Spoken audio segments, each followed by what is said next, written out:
रूस यूक्रेन जंग की। जी हां, जंग अब पोलैंड होते हुए रोमानिया तक पहुंच चुकी है। रोमानिया का दावा है कि रूस ने अपने ड्रोन से रोमानिया पर एक तरीके से हमला किया है। इधर नेटो देश रोमानिया को लेकर नेटो ने ऐलान कर दिया है कि अब वक्त आ गया है कि हम रूस का जंग में सीधा मुकाबला करें। इधर सवाल उठने लगे हैं कि पुतिन यूक्रेन के साथ साथ पोलैंड और रोमानिया से जंग क्यों करना चाहते हैं।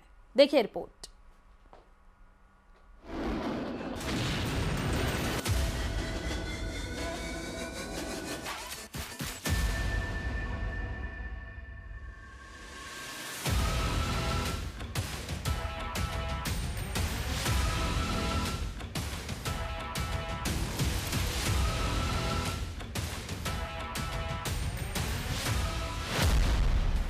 ट्रंप का ऐलान, जंग में उतरा नेटो, पोलैंड के बाद रोमानिया पर हमला।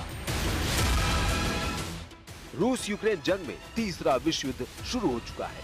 पहले नेटो देश पोलैंड में 20 रूसी ड्रोन्स ने धावा बोला और अब दावा किया जा रहा है कि नेटो देश रोमानिया में रूसी ड्रोन ने 10 किलोमीटर अंदर तक घुसकर रोमानिया समेत सभी नेटो देशों में खौफ पैदा कर दिया है।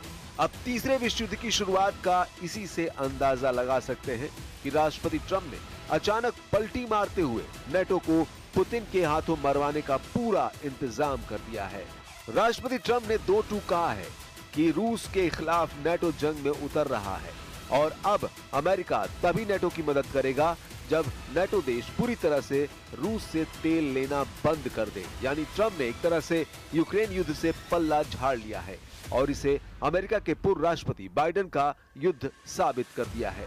इधर दूसरी तरफ नेटो की तैयारी और रूस की तेल रिफाइनरियों पर यूक्रेनी ड्रोन हमलों से तिलमिलाए पुतिन ने बिना चेतावनी यूक्रेन से सटे रोमानिया और बेलारूस से सटे पोलैंड पर एक तरह से हमले शुरू कर दिए हैं। आप पुतिन के खौफनाक हमलों और इरादों का इसी से अंदाजा लगा सकते हैं कि रूस ने हाईवे पर अपनी हाइपरसोनिक किंजल मिसाइलों को हमले के लिए उतार दिया है। रूस के एक हाईवे पर हमला करने के लिए तैनात रूस के इस्कंदर मिसाइल ने पूरे यूरोप में हड़कंप मचा दिया है।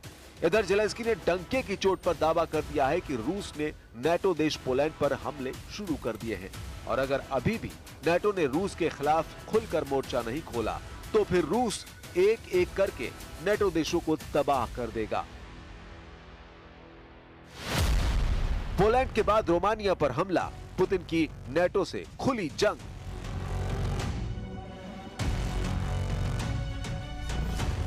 रूस यूक्रेन जंग अब रूस और नेटो जंग हो चुकी है। हम आपको पूरी डिटेल बताने जा रहे हैं, लेकिन पहले आप ये जान लीजिए रूस ने पिछले 24 घंटे में यूक्रेन पे कहां सबसे बड़ा हमला किया है। दावा किया जा रहा है कि रूस ने यूक्रेन के डोनेस्क इलाके में 300 से ज्यादा ड्रोन हमले किए हैं, जबकि पूर्वी यूक्रेन के खार्किव पर लगभग 11 क्रूज मिसाइलों से रूसी सेना ने हमले किए हैं। इसके अलावा यूक्रेन की राजधानी पर एक बार फिर से रूस ने ड्रोन और मिसाइलों से हमले किए हैं, जिससे भारी तबाही का दावा किया जा रहा है। अब आप ये जान लीजिए रूस ने यूक्रेन के साथ साथ पोलैंड और रोमानिया पर एक तरह से हमले क्यों शुरू कर दिए हैं और रोमानिया ने रूसी ड्रोन को लेकर क्या दावा किया है। आप इस वीडियो ग्राफिक से पूरा माजरा समझ लीजिए कि कैसे रूस अब रोमानिया में ड्रोन भेजकर पूरे नेटो को युद्ध के लिए खुलकर ललकार रहा है। रोमानिया के रक्षा मंत्रालय का दावा है कि रूस का एक ड्रोन रोमानिया के हवाई क्षेत्र में घुस आया। रूस के इस जंगी पैतरे के बाद रोमानिया ने तुरंत अपने F-16 लड़ाकू विमान हवा में भेज दिए और लगभग 50 मिनट तक ड्रोन का पीछा किया। रोमानिया के रक्षा मंत्रालय के मुताबिक 14 सितंबर 2025 को देर रात ड्रोन की घुसपैठ का पता लगाया और 2 F-16 लड़ाकू विमानों के साथ साथ 2 यूरोफाइटर्स जो कि रोमानिया में जर्मन वायु पुलिस मिशन का हिस्सा हैं, उनको भेजा गया। रोमानिया के रक्षा मंत्रालय का दावा है कि लड़ाकू विमानों ने ड्रोन का तब तक पीछा किया जब तक कि वो रोमानियाई गांव चिलिया वेचे के पास रडार से गायब नहीं हो गया। रोमानिया के रक्षा मंत्री इयोनूत मोस्टेनू ने कहा कि F-16 के पायलट देश के हवाई क्षेत्र से बाहर निकलने से पहले ही ड्रोन को मार गिराने के करीब पहुंच गए थे, लेकिन तब रूसी ड्रोन बचकर निकल गया। रोमानिया के रक्षा मंत्री इयोनूत मोस्टेनू ने निजी टेलीविजन स्टेशन और चलिए फिलहाल इस बुलेटिन में इतना ही।